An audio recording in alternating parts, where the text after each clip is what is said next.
Tonight, we follow the life of a striker who did not adapt to the game, but forced the game to adapt to him. There is a kind of footballer who arrives in a moment and changes the temperature of everything around him. Not through speed, not through trickery, not through some elaborate preparation that leaves defenders guessing. This kind of player changes things simply by being there, by standing in a certain place, at a certain angle, with a certainty that radiates outward before a single touch has been made. Gabriel Batistuta was that kind of player, a man who seemed, even when still, to already know what was about to happen. And somewhere behind all of that power and precision and accumulated achievement, there is a question that does not resolve easily. Why did he choose this path? Why, when the road offered him easier exits, did he stay? Let that question rest quietly with you as this story begins. He was born on the 1st of February, 1969, in Avellaneda, in the province of Santa Fe. Avellaneda is not a place of gentleness. It is industrial, close, compressed, a city built around work and proximity, where the streets carry noise and the neighborhoods carry history. The Paraná River runs nearby, and the air carries something of the working life of the city's people. It is a place where aspiration exists, but where it tends to be quiet and practical. Not a place for dreams stated loudly, a place for effort, for patience, for getting on with things. Gabriel Omar Batistuta grew up in this environment, the son of a family that was not wealthy, but was stable. There was warmth in his home, by all accounts, a sense of ordinary life conducted with care. And the young Gabriel was not immediately a footballer. That is one of the more interesting and often overlooked aspects of his story. He did not grow up on a pitch. He did not dedicate his early years to the beautiful game with the kind of singular focus that later defined his professional life. Instead, he played basketball. Basketball, not football, was his first sustained athletic passion. He was tall enough. He had coordination. He had the kind of physical intelligence that allowed him to understand space and timing in ways that most young athletes never quite develop. He played seriously. He practiced. He committed to it in the way that young athletes commit when they believe this is their path. And so, when he eventually turned toward football, it was late by the standards of professional development. He was not the child who had been kicking a ball since before he could fully speak, the way so many Argentine footballers were. He came to the sport with already formed instincts, with a body that had learned athleticism through a different discipline. Some people believe that this late arrival is part of what made him different, that his movement around the box, his positioning, his ability to read angles and timing was shaped by a basketball mind working inside a football body. Whether that is exactly right is impossible to say with certainty. But it is true that his approach to the game never had the exuberance of someone who had grown up playing it for pure joy on street corners. There was always something more deliberate about him, more considered, as though he understood the game as a system of angles and moments, and his job was to identify and exploit them with maximum efficiency. His early football was spent in the lower levels of Argentine football, finding his way through a structure that is dense with competition and unforgiving of hesitation. Argentina produces forwards in extraordinary numbers. The country's footballing culture is built around creativity, individual brilliance, and instinct for the spectacular. In that context, a young striker who was still learning the basics was not particularly remarkable. He was not a prodigy. He was not the sort of talent that made scouts stop what they were doing to take note. He played. He worked. He improved. And gradually, the shape of what he was becoming started to clarify. His early senior career included a period at Newell's Old Boys in Rosario, one of the important clubs in Argentine football history. Newell's had produced great footballers before, and would produce them again. It is a club with seriousness about it, with a culture that values hard work alongside talent. For Batistuta, this was a period of inconsistency, not failure exactly, but not yet the emergence of anything fully formed. He scored. He missed. He played through stretches where the connection between his evident physical gifts and his finishing seemed slightly out of alignment. Then came River Plate, one of the two great Buenos Aires institutions. River Plate at that time was a significant club with an expectation of excellence. For a young striker still developing his identity, it was a difficult place to establish himself. The demands were high and the patience limited. He found it difficult to nail down a position, to find consistency, to make himself indispensable in the way that top strikers eventually must. River Plate was not, in the end, where things clicked into place for him. What followed was a period of genuine uncertainty in his career. He was not a failure, but he was not yet what he would become. There is something instructive in this. The man who would eventually become one of the most feared strikers in the world spent his early professional years in a kind of productive confusion, moving between clubs, finding partial footing, but not yet landing anywhere that felt permanent, learning constantly, building something whose final shape was not yet clear to anyone watching, including perhaps himself. Boca Juniors changed things. Boca Juniors, the other great Buenos Aires institution, the club of passion and noise, and an intensity that is difficult to describe if you have not felt it. He joined Boca, and something began to cohere. The physical presence that had always been there started to find a proper channel. His finishing, which had been promising but uneven, began to take on the quality that would later define him. The goals came with more regularity. The timing of his runs inside the box became more reliable. The power in his shot began to be associated in defenders' minds with a kind of dread. It was at Boca that people first started to understand what Gabriel Batistuta was actually for. He was not a creative force. He was not a man who would drop deep and link play and be involved in the construction of attacks through the middle of the pitch. He was a finisher, pure and concentrated. A man whose genius lived in the final 15 meters of the pitch, in the space between a defender's decision and the moment the ball crossed a line. The Argentine national team noticed. He was called up, and in 1991, he played in the Copa America. It was an early glimpse of him on the international stage, and it went well enough to suggest that the potential was real and considerable. Then came Italy. In 1991, a CF Fiorentina came for him. The transfer took him from Argentina to Italy, from the familiar discomfort of a career still finding its shape to one of the most historically significant clubs in European football. Fiorentina, based in Florence, was a club with a complicated and beautiful history. A club that had known greatness and known failure, and carried both with the kind of dignity that Italian football clubs tend to carry their histories. The city itself was a factor.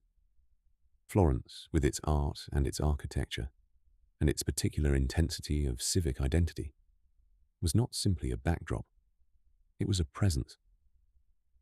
Batistuta arrived in Florence, and something happened that is not easily explained by statistics or tactics, or any purely technical account of football. He did not merely succeed at Fiorentina. He became Fiorentina. Within a very short time, he was the central figure of the club, in a way that went beyond goals scored or matches won. He was the thing the fans thought about when they thought about their club. He was the presence around which everything else was organized, not just tactically, but emotionally. His goals came immediately and kept coming. In Italian football, which in that era was the most tactically sophisticated league in the world, scoring was not straightforward.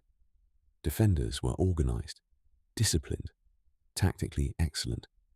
The game was tight, slow in certain phases, constructed around defensive solidity. Into this environment came a man whose finishing was so direct, so inevitable, so free of anything superfluous, that defenders found him deeply difficult to plan for. He did not do what many strikers do, which is to show you several possible things they might do before choosing one. He showed you nothing, and then the ball was in the net. There was a compression in his finishing that was almost uncomfortable to watch, as though the normal temporal sequence of events had been shortened somewhere. The space between the opportunity and its exploitation collapsed into something close to zero. Fiorentina under Batistuta was a club capable of competing with the best in Serie A. Not always winning, but always capable. The city responded to him with an affection that grew year by year into something closer to devotion.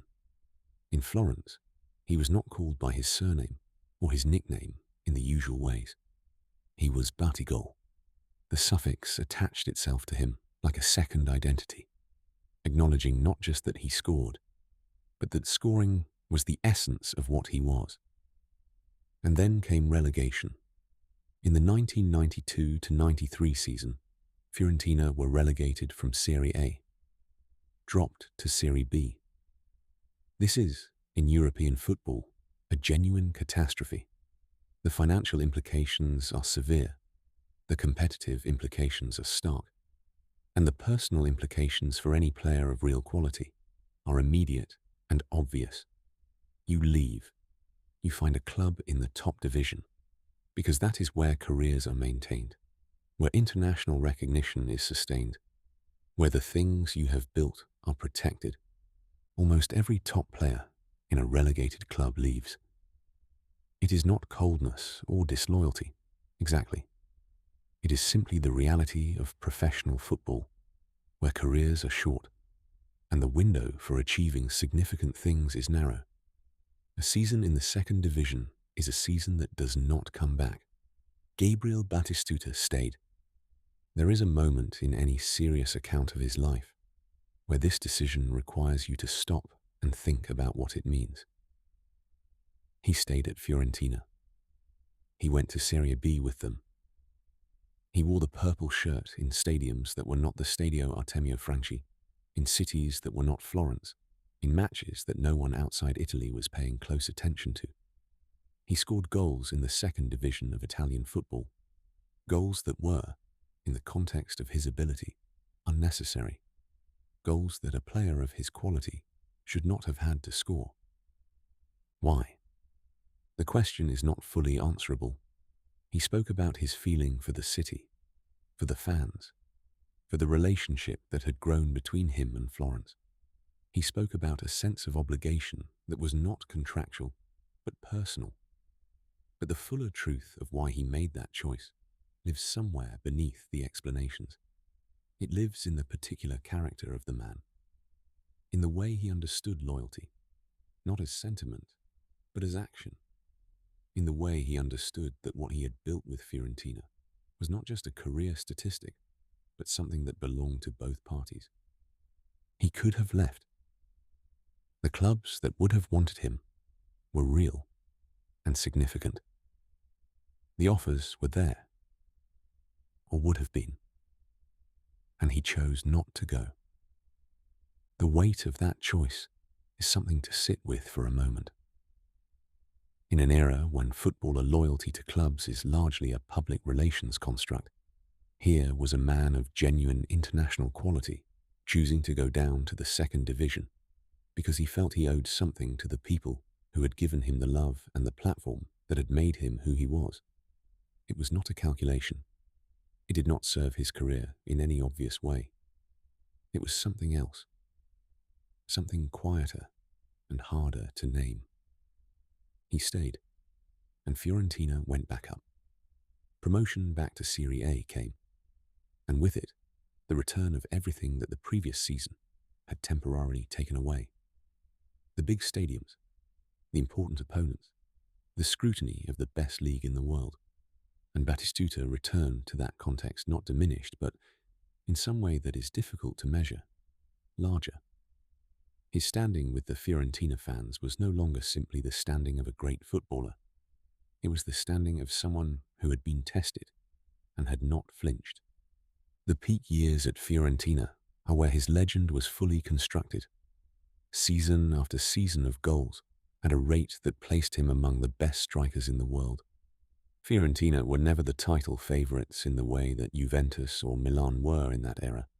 But under Batistuta, they were always capable of beating anyone on any given day. He made them that way. His presence changed what opposing teams had to think about and plan for.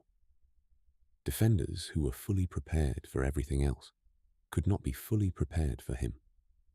To understand why, it helps to think about what it was actually like to face him, not in an abstract tactical sense, but in the concrete, immediate sense of being a defender on a football pitch with Gabriel Batistuta, somewhere in your zone of responsibility.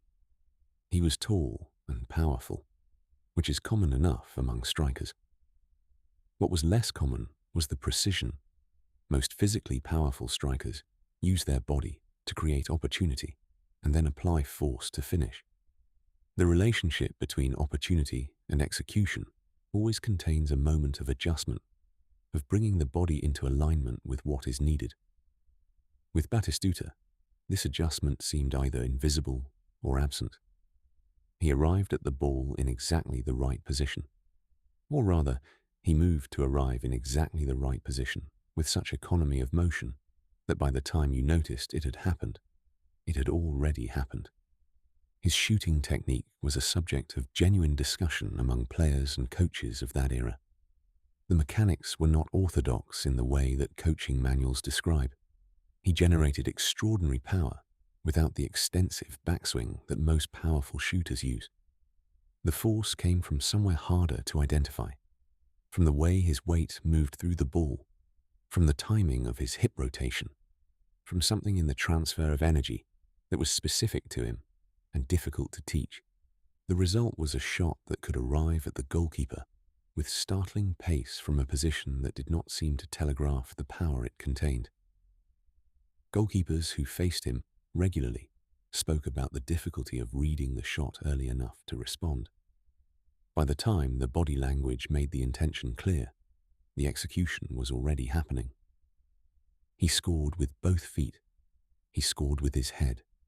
He scored from range and from close. But the majority of his most important goals came from inside the penalty area, from positions that he reached through the timing of his movement rather than the athleticism of his arrival.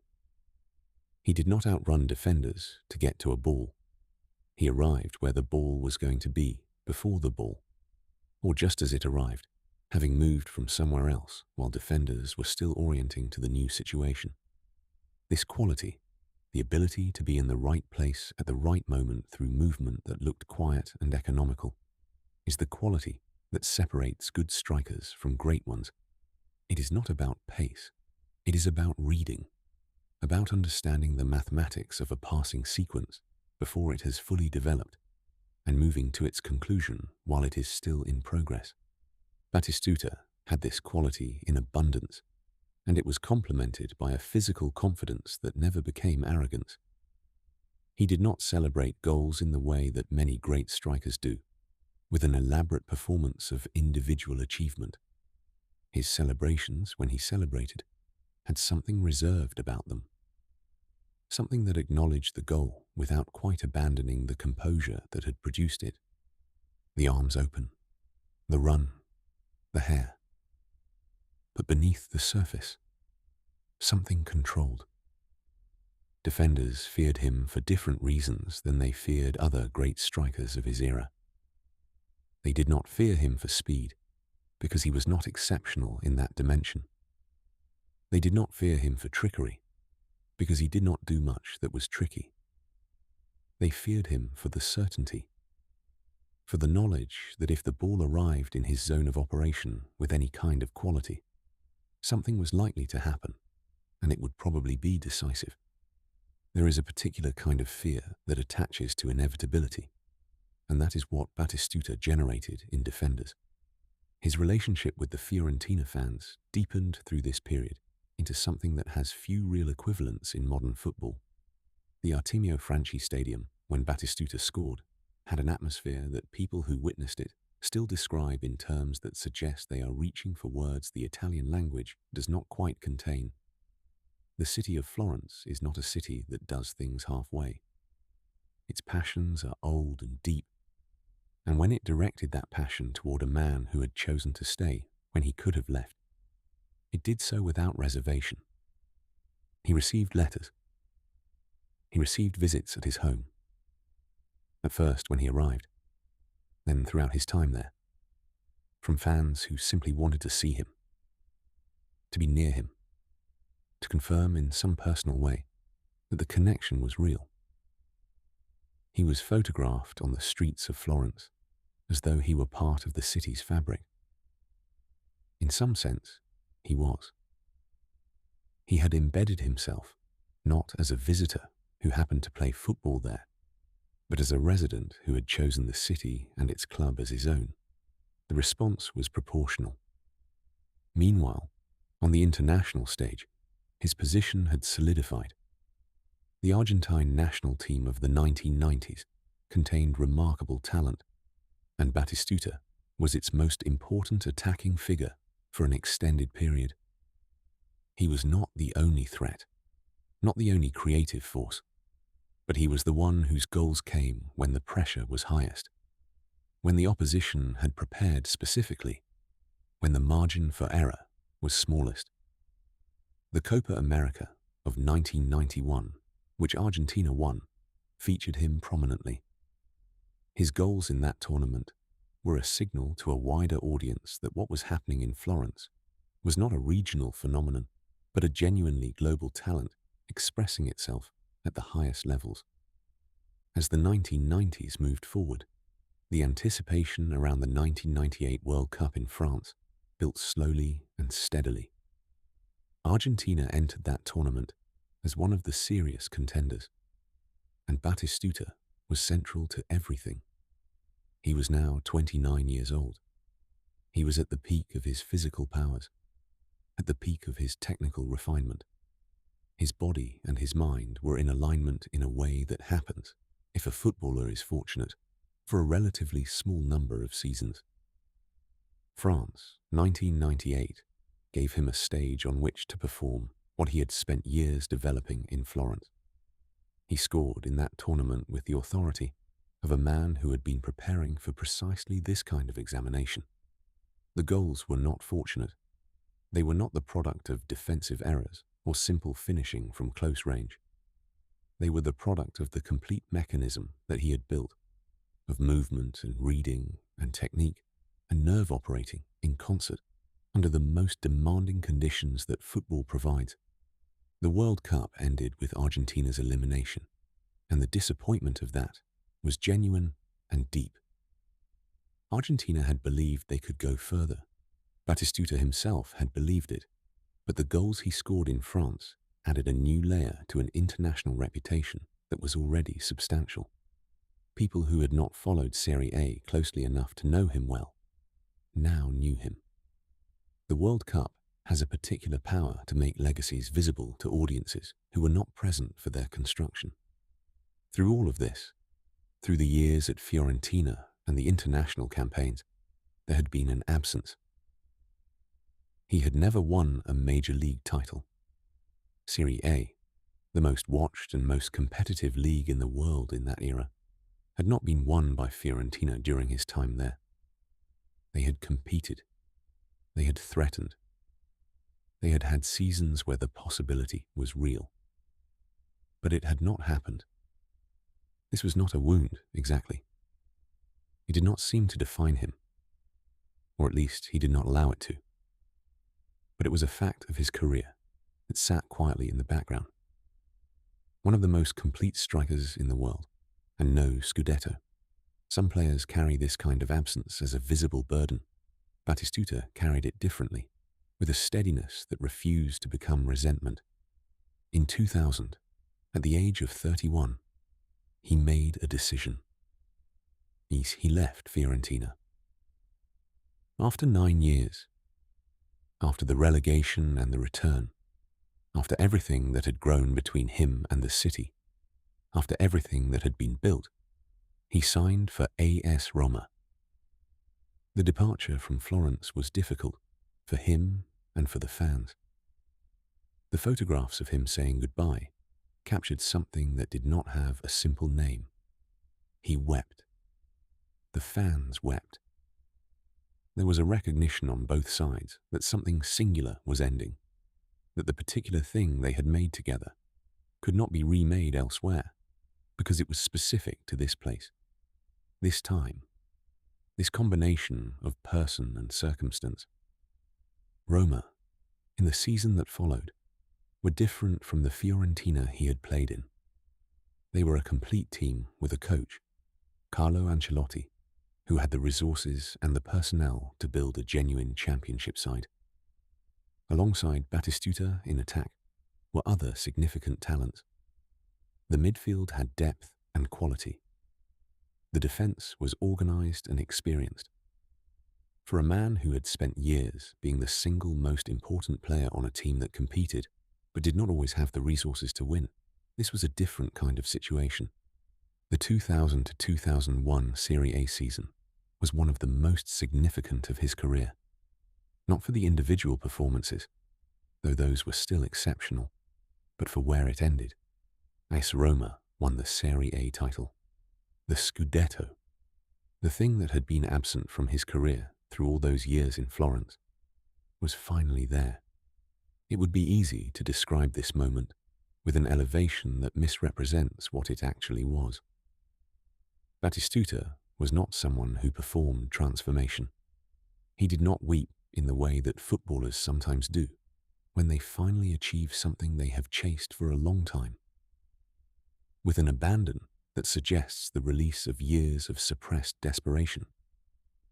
What he expressed was closer to quiet satisfaction. The deep exhale of a man who had worked for something for a very long time and had finally, in the right circumstances, with the right people around him, arrived at it. The championship belonged to the team. He was very clear about that. Roma had won collectively, and the Scudetto was a collective achievement. But inside the collective achievement was an individual story that anyone paying attention could read clearly. A man who had stayed loyal to one club through hardship and had never quite reached the summit, had finally, at 32, found a complete team at the right moment. The wait had been long. The arrival, when it came, was real. His time at Roma was relatively brief. Injuries were beginning to accumulate. The body that had served him with such extraordinary reliability through his peak years was starting to offer resistance. Knees, specifically. The mechanics of his shooting, the way he transferred force through the ball, had placed particular demands on specific structures that human bodies are not infinitely equipped to sustain. He moved eventually to Inter Milan, another attempt at extending what remained of his playing career. Inter were a club with the resources and the ambition to attract him, but his time there was interrupted by the physical problems that had become impossible to manage cleanly. Goals came, but not in the numbers that had defined the Fiorentina years. The machine was still operational, but the wear was visible to those watching carefully. His final professional stop was Al Arabi in Qatar, a move that took him entirely outside the European football he had inhabited since 1991. The standard was different. The context was different. There is sometimes a gentleness to the final chapters of great careers, played out in leagues far from the places where the legend was made. An opportunity to continue doing what you love without the full weight of expectation that had defined everything that came before. He retired in 2005. What followed was perhaps the most difficult part of the story to hear for those who had watched him play. The physical cost of his career revealed itself after he stopped. His knees, which had been the subject of management and treatment throughout his later playing years, had accumulated damage that was not cosmetically visible during his career, but was profoundly real. He had difficulty walking, not occasionally, not in bad weather, but regularly and persistently. A man who had been defined by the controlled application of extraordinary physical force now moved through the world with a careful economy, born not of tactical intelligence, but of pain. The surgeries came. Multiple procedures over several years, attempting to address the structural damage that had accumulated through 15 years of professional football at the highest level. The results were partial. Improvement came, but not the full resolution that would have allowed him to move without constant awareness of what his career had cost his body. He spoke about this in interviews with a directness that was entirely consistent with the man who had stayed at Fiorentina when he could have left, who had answered questions about his life and career without the usual diplomatic hedging that many public figures adopt. He said that he would do it all again, that the career was worth what it cost him, but the cost was real, and he did not pretend otherwise. There is a particular silence in this part of the story, if you are willing to sit with it. The man who had moved across, pitches with such certainty, whose body had been the instrument through which everything that mattered had happened, now carrying that body carefully. The contrast is not ironic in the dramatic sense. It does not reduce what he was or what he achieved, but it asks something of the listener.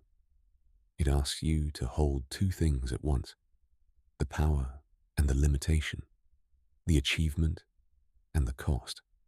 In Argentina, his legacy is understood through the lens of the national team as much as through his club career. He is one of the highest scorers in the history of the Argentine national team. In a country whose football culture is built around individual genius and collective suffering, he occupies a particular space.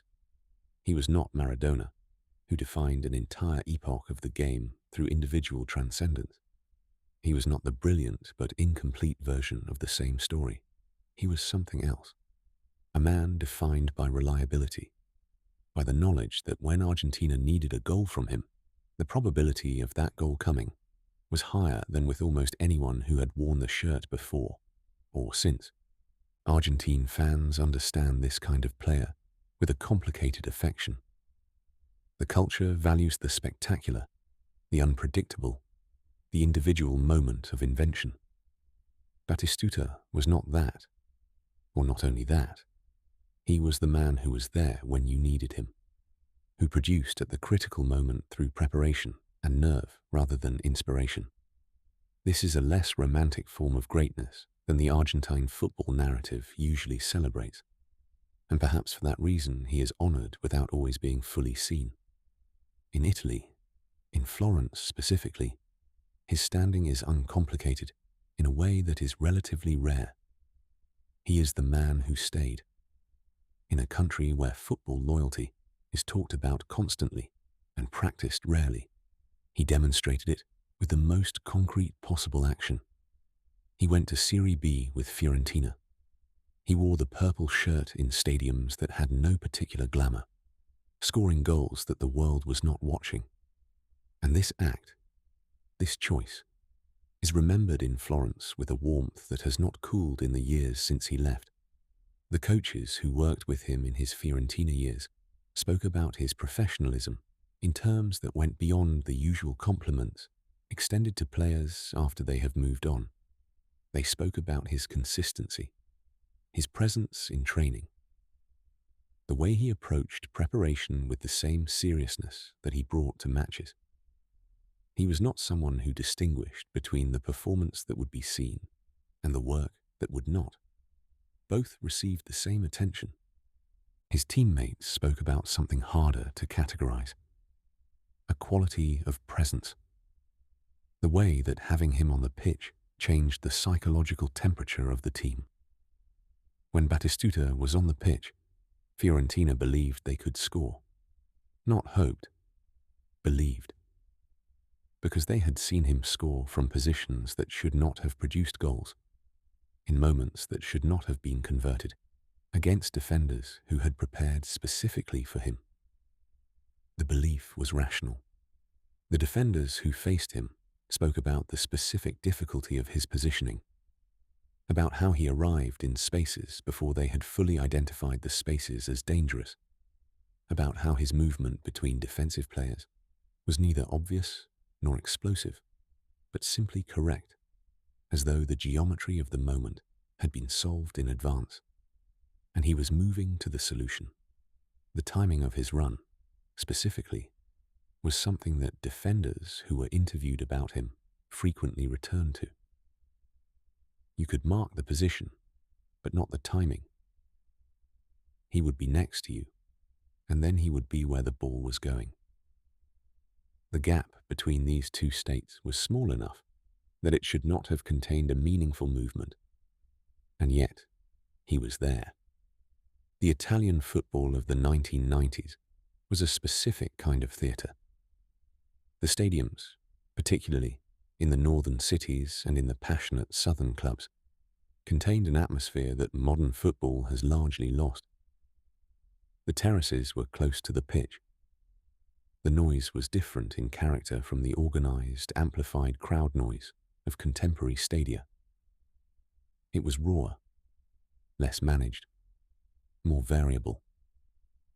It could be quiet for long stretches, genuinely quiet in the way that a crowd goes quiet when something is happening that requires attention, and then erupt in a way that was almost physical.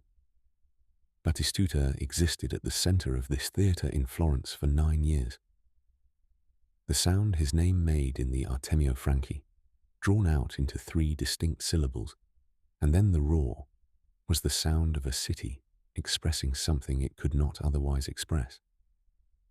What Florence felt for him was not simply the feeling of fans for a player who performed well. It was a feeling of recognition. The city had given him something. Its attention, its love, its certainty that he was theirs. And he had given something back that was equal. He had chosen them. In football, choice of this kind is rare, and therefore carries weight that ordinary achievement does not. The coaches who came to Fiorentina during his time there had to work with the particular reality of coaching a team built around a single individual whose value was so concentrated and so clear that decisions became simple in some areas and more complex in others. Simple, because the attacking strategy was obvious.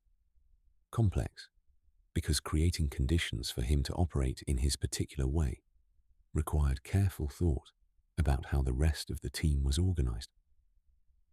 The midfield had to find him. The wide players had to give him angles.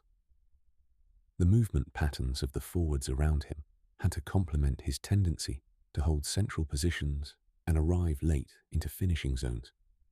He was, in tactical terms, the destination. Everything else was the route to the destination. This is not a criticism of the football played around him. It is a description of what he was, of the kind of player he had developed into through years of refinement, a pure striker in the classical sense, operating in a position and with a function that the modern game has increasingly complicated with demands for pressing, linking play, dropping deep to receive. He did not do these things, or did not do them as his primary contribution. His primary contribution was the goal, and on that dimension, he was as reliable as anyone the game has produced. There were matches across the long years at Fiorentina where he was quiet for 85 minutes, where the opposition's defensive organization had successfully managed the spaces he wanted to operate in, had tracked his movement with discipline, had refused to give him the angles he preferred. And then, in those 85 minutes, a moment would arrive where a small gap opened, a small moment of imprecision in the defensive shape, and he would be there. One touch, maybe two. The shot, the net, the referee's arm extending toward the center circle, and the stadium doing what the stadium did. It would be a reduction of his career to describe it only in terms of goals and silence. He had seasons of sustained and remarkable productivity, periods where the goals came with a regularity that placed him at the very summit of European scoring charts. But the memory that his former opponents seem to return to most consistently is not the prolific period. It is the single moment, the goal from the difficult situation, the goal when the team needed it most, the goal that, as one contemporary defender put it, seemed to have been planned several moves in advance by someone who had access to information that no one else in the stadium had. His retirement from playing football did not produce the immediate transition into coaching or management that many great strikers make. He took his time. He was not in a hurry to remain in the professional game in a different capacity. The body required attention. The life that had been structured entirely around the physical demands of professional football required adjustment. He took time to be a father, to be a husband, to live in a way that was not organized around training schedules and match preparation. When he did engage publicly with football again, it was with the same directness that had characterized his playing years. He spoke honestly about the game, about his career, about the things he valued and the things he found less interesting. He did not perform the usual nostalgic role of the retired great, turning every question into an opportunity to describe golden eras past. He answered what was asked. He offered his views when his views were relevant. He declined to elaborate when elaboration would have been empty. The question of what makes a career meaningful is one that sport tends to simplify in ways that are not always helpful. Titles are important. Goals scored matter. Records are noted and respected. But the careers that last, the ones that people continue to discuss 30 years after they happened, are usually careers that contained something less easily measured, a quality of character that expressed itself through the choices made when the choices were genuinely difficult. Batistuta's career contained that quality. The choice to stay at Fiorentina was one expression of it. The willingness to speak honestly about his body's deterioration was another. The way he carried his limitations in his later career, not disguising them but continuing to work within them, was a third. There was a consistency between the person who played football and the person who eventually retired. And this consistency is relatively rare among people who operate at the level of intensity and scrutiny that top professional football involves. He never changed his game fundamentally to accommodate trends. Italian football in the 1990s moved through various tactical phases, and the demands on strikers shifted as coaches explored pressing structures and high defensive lines and various formations that required forwards to contribute in different ways to defensive phases. Batistuta adapted to specific requirements without dismantling what he was. He was not inflexible in a stubborn sense. He understood the game well enough to function within different systems. But the core of what he did, the positioning, the finishing, the particular way he inhabited space inside the penalty area, remained constant. It was the constant that other things were organized around, rather than the thing that was reorganized to accommodate everything else. This is, in a certain light, a definition of conviction, not the refusal to learn or to adapt, but the understanding of what is essential and the protection of that essential thing, even when the environment exerts pressure to change it. He understood what he was for, and he protected that understanding through the whole of his career. The late career injuries, the surgeries, the difficulty that followed retirement do not represent the failure of this conviction. They represent its cost, the particular mechanics that made him what he was, that generated the power and the precision that defenders could not plan for, were specific to his body and to the way he used it. That use, sustained over 15 years at the highest level, accumulated a physical debt. The debt came due after the career ended. There is something honest in that, something that does not ask for resolution or comfort. He used his body completely in the service of what he did. And when he stopped, the body carried the account of what had been spent. This is not tragedy exactly. It is simply the terms on which the career was conducted, terms that he accepted and did not later disavow. Somewhere in all of this, in the journey from Avellaneda to Rosario, to Buenos Aires, to Florence and Rome, and eventually to quieter places, there is a story about the relationship between character and circumstance, about what a person brings to the conditions they find themselves in, and how that affects what the conditions produce. Batistuta did not find himself at Fiorentina and become loyal because Florence was perfect, or because the circumstances were easy. He found himself at a club with serious limitation, in a city with serious passion, and he matched that passion with his own. He gave Florence a reason to be what it already wanted to be. The reason why this story is told, 30 years after it began, and more than 20 years since its most important chapters were written, is because what he was is not easily replaced or duplicated. The pure striker, in the classical sense, operating from that specific combination of physical power and positional intelligence and nerve, is a type that the modern game has made complicated. The demands on forwards now are more varied. The pure finisher, who does little else but finish, has become harder to accommodate in systems that require constant pressing and involvement in play outside the final third.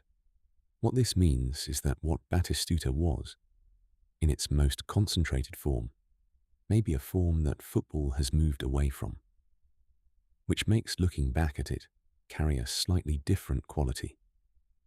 You are not simply watching a great player.